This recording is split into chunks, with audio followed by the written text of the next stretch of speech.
زاویار کا کردار اس ایپیسوڈ میں اپنے ایکسٹریم پر نظر آیا۔ اس کی حرکتیں نہ صرف حد سے بڑھ گئیں بلکہ اس نے رانی کے لیے سب کچھ اور بھی مشکل بنا دیا۔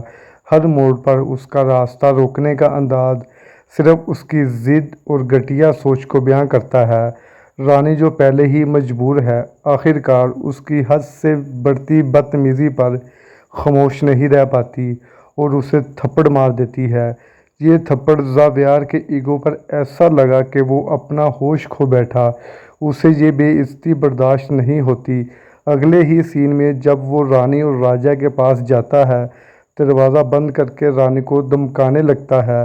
اس کا لہجہ، اس کی آنکھوں کا غصہ، سب کچھ رانی کو ڈرا دیتا ہے۔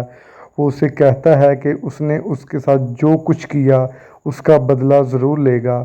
زاویار کی حرکتیں صرف رانی کو نہیں، راجا کو بھی ہلا کر رکھ دیتی ہیں، مگر افسوس راجا صرف دیکھتا رہ جاتا ہے، کچھ نہیں کر پاتا۔